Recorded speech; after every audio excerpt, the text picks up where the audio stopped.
తాకట్లో ఉన్న మీ బంగారాన్ని విడిపించి ఆ రోజు ఆన్లైన్ రేటుకి కొంటాం. Sharma gold company. బంగారం భారత మహిళలకు ఓ ఎమోషన్. వారి మెడలో మిలమిలా మెరవాల్సిందే. అందుకే కిరాణా కొట్టుల బంగారం షాపులు నిత్యం మహిళా మణులతో కలకలాడుతూ ఉంటాయి. ప్రపంచంలో అత్యధికంగా బంగారం కలిగిన టాప్ 10 దేశాల్లో భారత్ ఉందనే మన వారికి పసిడి ఎంత మక్కువో అర్థం చేసుకోవచ్చు. అందుకే ఎప్పుడెప్పుడా మార్కెట్లో బంగారం ధరలు తగ్గుతాయా అని ఎదురుచూపులు చూస్తూ ఉంటారు. ఎన్ని పనులున్నా బంగారం ధరలపై ఓ కన్నేసి ఉంచుతారు.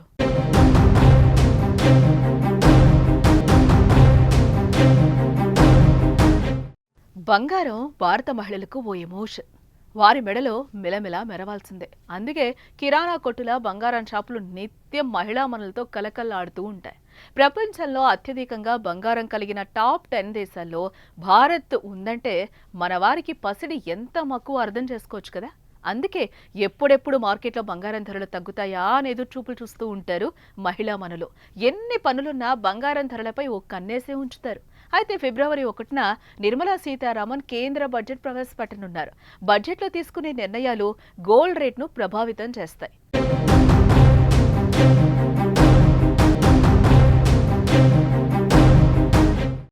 మరి బడ్జెట్ తర్వాత బంగారం రేట్ ఎలా ఉండబోతుంది? పసిడి మెరుపులకు కళ్ళెం పడుతుందా? ధర రంకలేస్తుందా? ఇప్పుడే కొనడం మంచిదా? ఆఫ్టర్ బడ్జెట్ కొనడం మంచిదా? బంగారం కొనాలని చాలా మందికి ఉంటుంది. కానీ మార్కెట్ ధరలను చూసి తర్వాత కొందాం అనుకుంటాం.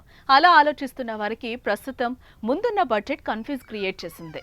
ఒకవైపు నిర్మలా సీతారామన్ బంగారం తగ్గేటట్టు నిర్ణయం తీసుకుంటారని మార్కెట్ విశ్లేషకులు అంచనా వేస్తున్నారు. జూలై 23, 2024న ఆర్థిక మంత్రి నిర్మలా సీతారామన్ అకస్మాత్తుగా బంగారం దిగుమతి సుంకాన్ని 15% నుండి 6%కి తగ్గించారు. దీనివల్ల బంగారం ధరల్లో భారీగా తగ్గుదల కనిపించింది. బడ్జెట్ కు ముందు బంగారం ధర 10 గ్రాములకు దాదాపు 82,000 రూపాయలుండగా నిర్మలా సీతారామన్ తీసుకున్న నిర్ణయంతో 76,000 రూపాయలకు పడిపోయింది. దీంతో ఆ రోజును దానిని బ్లాక్ డేగా కూడా మార్కెట్ వర్గాలు అభివర్ణించాయి. మరి ఈసారి కూడా గోల్డ్ ప్రియులు బడ్జెట్ పై ఆశగా ఉన్నారు. ఈ ఏడాది కూడా ప్రభుత్వం కొన్ని నిర్ణయాలు తీసుకుంటే బంగారం ధరపై ప్రభావం పడుతుందని ఎదురుచూస్తూ ఉన్నారు.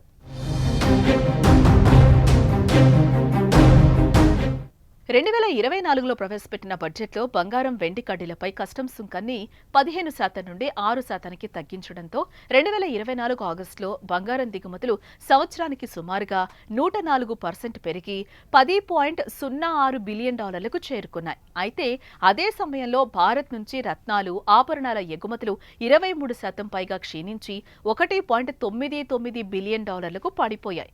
కస్టమ్స్ డ్యూటీ తగ్గించడంతో బంగారం వినియోగం భారీగా పెరిగింది.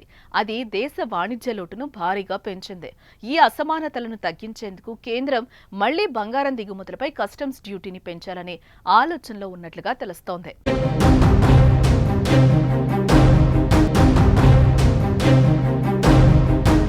2025 బడ్జెట్లో బంగారంపై ప్రాథమిక కస్టమ్స్ సుంకాన్ని పెంచొచ్చు అనే అభిప్రాయాన్ని కూడా మార్కెట్ నిపుణులు అంచనా వేస్తున్నారు. కేంద్ర ప్రభుత్వం బంగారంపై కస్టమ్స్ సుంకాన్ని పెంచితే దేశీయ మార్కెట్లో బంగారం ధర మరింత పెరిగే ఛాన్స్ కనిపిస్తోంది.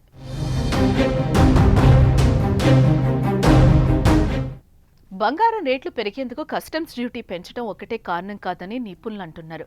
బడ్జెట్లో ప్రభుత్వం సుంకాలు పెంచకపోయినా దేశీయంగా బంగారం ధరలు మరింత పెరిగే అవకాశాలు ఉన్నాయంటున్నారు.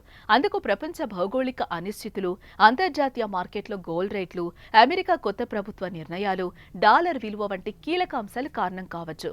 మరి ఫిబ్రవరి 1 తర్వాత పసిడి పయనమేటో చూడాలి.